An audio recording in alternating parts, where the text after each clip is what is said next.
What is going on, you guys? Welcome back to the channel. Today we just partially street tuned Ricky's car, and the reason why we say partial is because on the second hit, if you guys have seen the last video, them ugly couplers that we got in the box, we blew apart that coupler right there.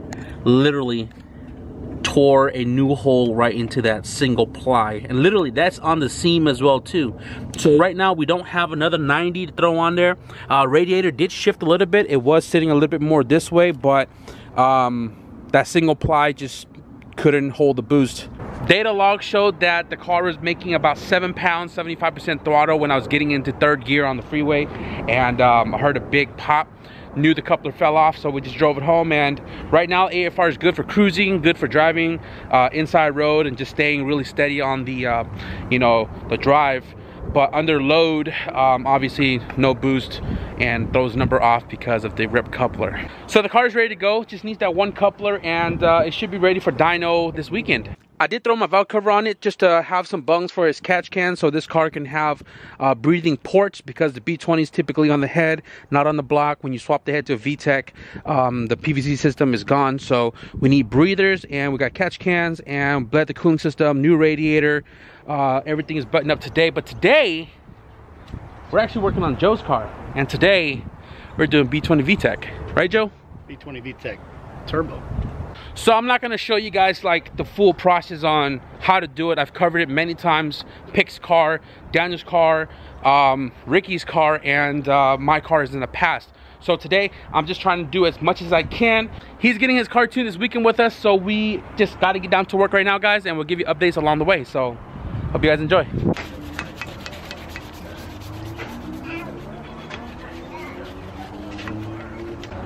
As you can see, it wasn't too dirty to begin with, but I plan to paint this so it's a little more, how do you say, sleeper looking once you open the engine bay. But we'll get it cleaned up as best as we can, and put a layer of some high temp caliper paint on it, give it a nice satin black look. Nothing fancy. Just want to clean up the way the engine bay looks a little bit. Not too flashy, nothing sticking out of the ordinary. But get back to you once we're done with this.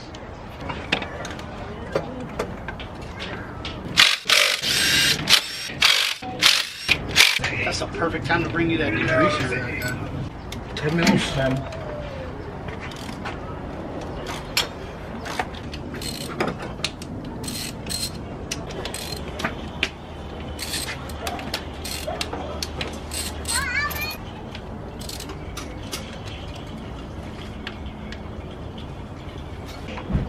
See, what you got to do is you got to break all those by hand first, right? Because these aren't rated for impact. So when you put the impact on it and you try to shoot it out, it snaps the bolt in the head. Oh, shit.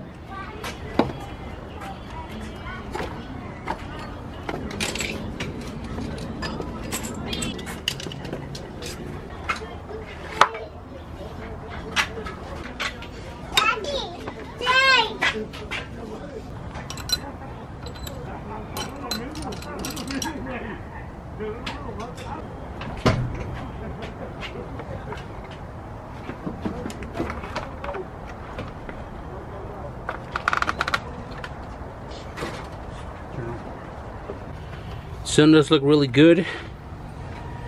This probably took all about maybe an hour, and now we're going to clean everything up, put everything back in here accordingly, put this away because we're not using it no more, and then like I said, we're going to prep everything here, prep the head real quick because he did get the head resurfaced, got all the new gaskets and everything, and yeah, Joe, this is happening.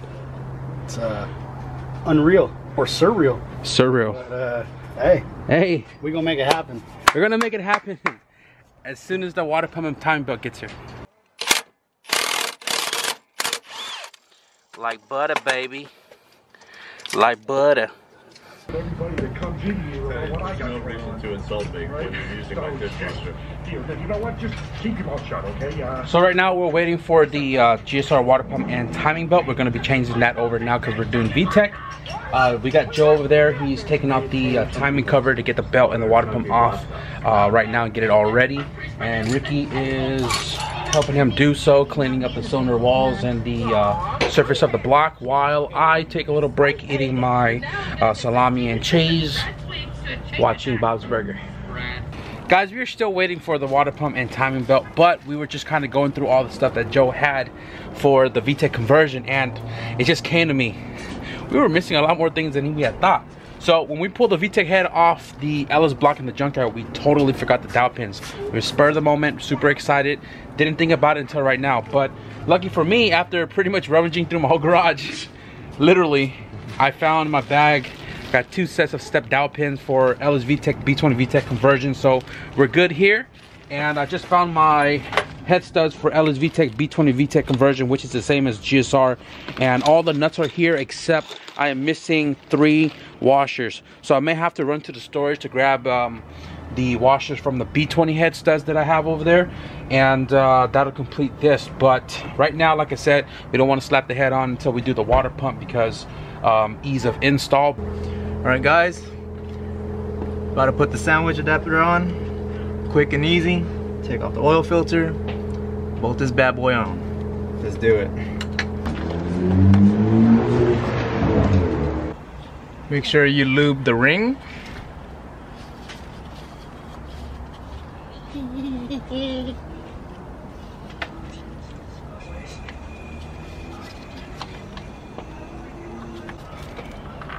I'm just gonna snug it tight.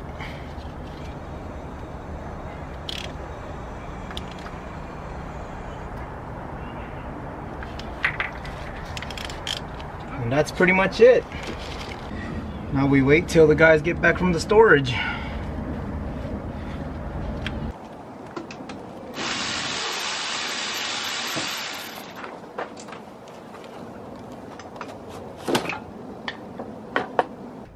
Alright guys, so we got back a little while ago. I had Joe install the ARP head studs. We have all 10 nuts and 10 washers now.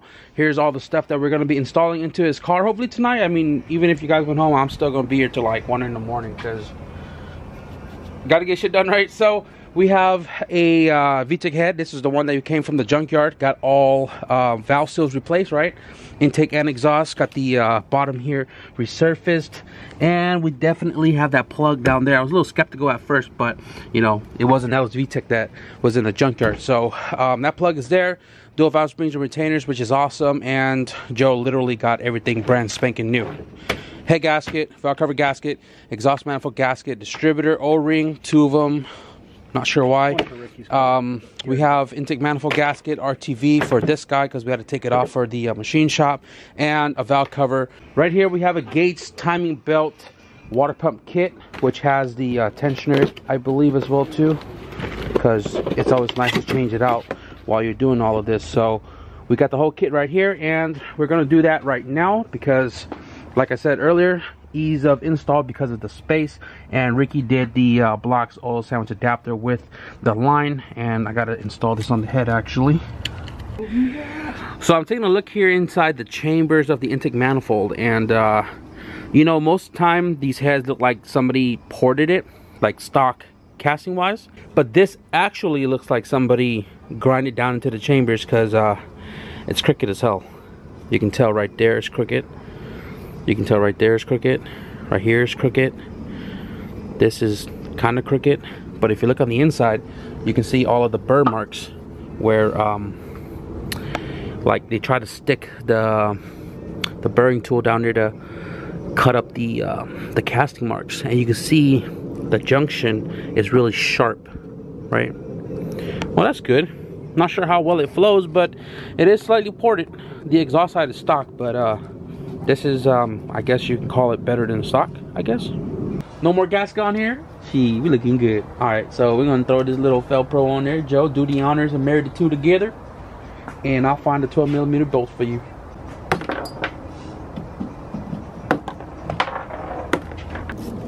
OS Tiger. injectors. Bosch. Company's always tired. No, yeah, I had some of those before. I ran them off somebody's car. I don't know. I think it was my cousin's car. Seem okay so far. Yeah. No, yeah, the car ran fine too. Got the GSR timing belt brand new right here. Gates T247 and the water pump tensioner all installed.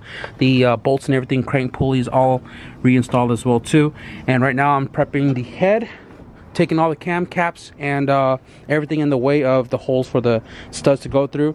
Prepping all of this to go into the car right now, but first I have to modify the Fel-Pro head gasket because these aren't meant for LSV B20V conversion, so the dowels don't fit in this hole and this hole, which is the front of the block, these small little guys right here. So I take my little cone unibit drill bit thing and I'm gonna drill these holes out a little bit bigger, enough to squeeze the dowel pin through and align the head gasket on the block before we install the head there. I just want to warn you guys that you got to be very careful in using a drill press with this. I normally use a drill, like hand drill, to cut this head gasket a little bit bigger, but once this thing catches the head gasket, it's going to get completely destroyed. So do it with cautious or use a hand drill.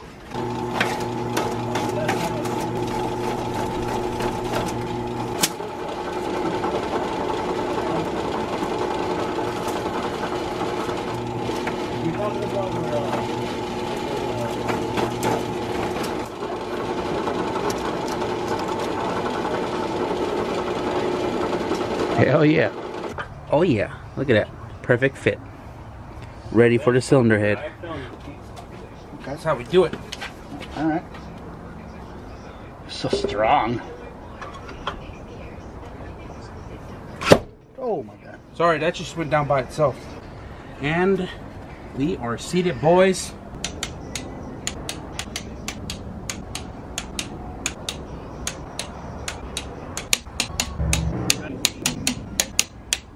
Guys, right now it is 11:53 and me, Joe, and Chewy was chilling there hanging out, chopping it up. Cat left a little earlier and we were eating burritos, tacos, just kind of filling up our bellies before we continued the work throughout the night. So right now we have the intake manifold all buttoned up, all the harnesses, the vacuum lines, sensors, radiator hoses, radiators back into place, and everything is plugged up down here. Right now we're going to install the cams, the cam caps, and everything here, do the timing, and then maybe tonight or tomorrow, I'm not sure yet, depending on, you know, it's really cold right now, and I need to do the valve lash. So while we were installing the head, I noticed the VTEC orifice O-ring wasn't there. This is very important to have. The dowel is in place, but the O-ring fell out, but luckily Joe found it right here. So the orifice O-ring, make sure you put that in before the caps right there. We're going to douse the LMEs with oil. I don't know what oil this is, Joe, but it'll work. It will work.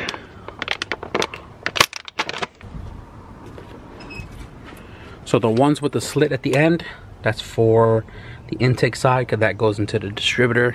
Doesn't hurt to add a little bit more oil on here, right? Cam cap tam. Yeah, baby. Yeah. Fits like a glove. I feel like I'm in a blue filter or something. What the hell?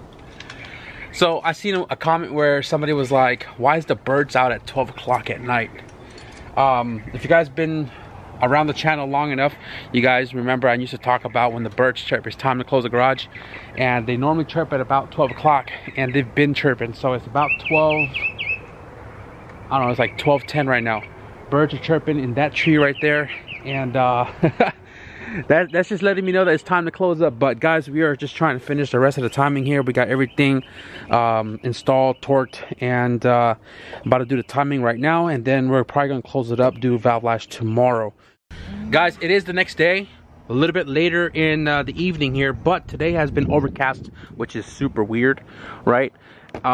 Me and Tyga actually spent our day doing some business in the junkyard, so you guys are gonna be seeing that in a whole separate video. But right now we are doing the valve lash on Joe's car. Joe really wanted to be here for the first startup, and kind of just played itself out because we spent our morning in the junkyard, and Joe just got off of work. The specification for readings on the intake is 6 to 7 thou, and then exhaust side is 7 to 8 thou. So I'm putting on the low setting, and I'm kind of having Joe get a feel for a snug fit. And then I have a second feeler gauge to make sure the neck size don't go up, so we're within specification. So right now Joe's doing the intake. What was that second one? How did it feel? Good.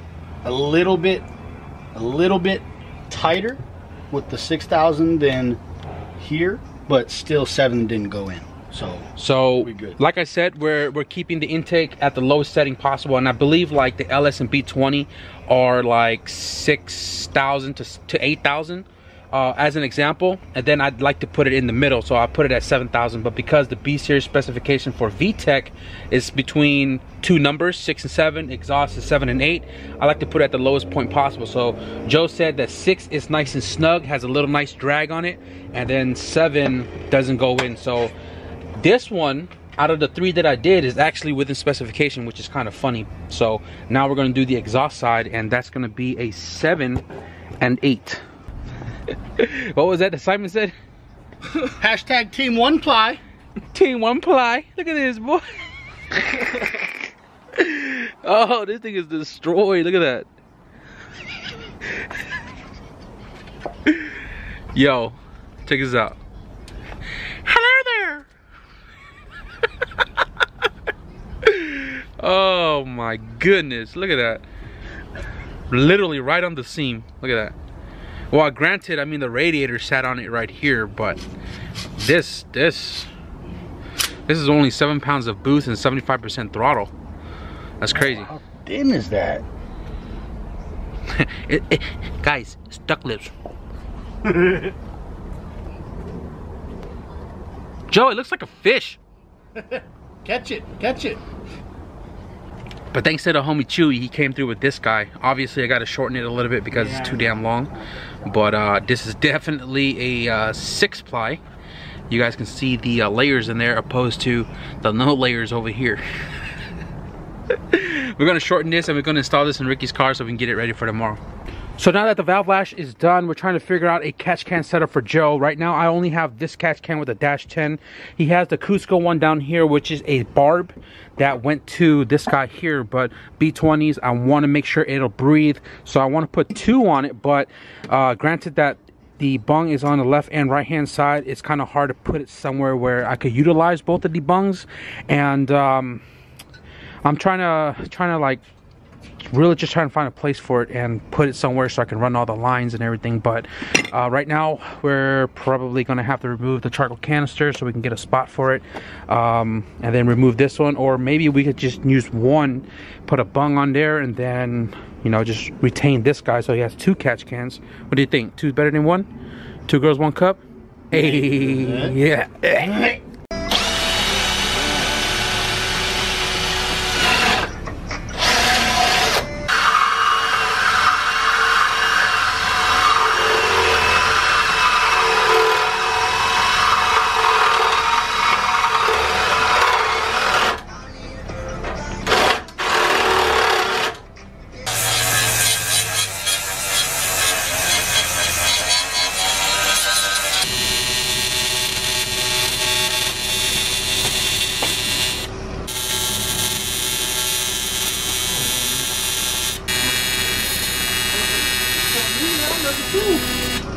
Alright guys, we are getting close here. So we got the baffle on the bottom side of the valve cover. We got 2 bungs here, and I only have fittings for 1 line right now. So I'm gonna run this one right here to this side of the catch can. The other one's gonna be blocked off. The other port here is gonna be blocked off as well too. So right now Joe's getting the brand new valve cover gasket, and I think we're really close to turning this thing on. Guys, so we are getting really close here. So the only thing we got to do left is wire the VTEC, and right now we're about to turn it on. We got everything buttoned up, everything reinstalled. Catch can, 1 line blocked off, the other side is blocked off. Coolant is at the top, it's already stopped, it's not going anymore. So right now we are about to turn it on for the very first time, and then we can sync the timing. But whenever you're ready, Joe, whenever you're ready. Oh boy. Oh boy. You have a starter issue too? No, I don't think so. Put the key in on position. It is my old starter, so who knows?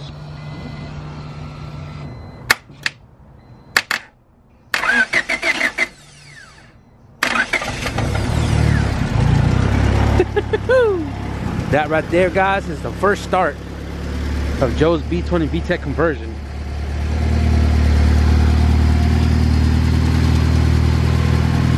Hell yeah!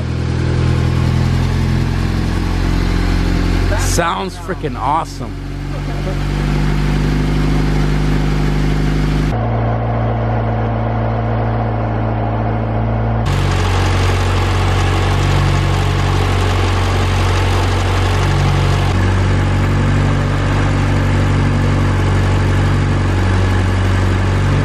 The eBay distributor didn't sync 16 degrees where we want it to be. It actually put it at about 11, and that was the most we can get out of it. So we're using his old LS distributor OBD1 with one of the legs cut off.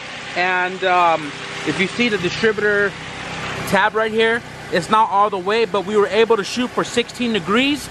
How does it feel driving, Joe? Smooth. Drivability's there? Smooth as butter. As butter, baby. So guys, we are pretty much wrapping it up for Joe's car here. This is going to be the end of the video. We didn't show you guys too much of the driving and stuff like that because we're actually be tuning tomorrow, so you guys stay posted for that. I apologize for not uploading on Friday. This video was supposed to come out on Friday, but you know, I've been kind of all over the place just trying to get stuff done for the weekend. 6 cars are tuning plus 4 others that my tuner scheduled in, and it's going to be a one hell of a dyno sesh with everybody. So I hope you guys enjoyed this video. Be sure to give it a thumbs up. Even though my car is not tuning, I am super pumped. I'm sure they are super pumped as well too. So if you guys want to stick around for what fun numbers we're going to put down with these cars, be sure to hit the subscribe button now. But with that being said, thank you guys for watching, and I'll see you guys in the next video. Peace.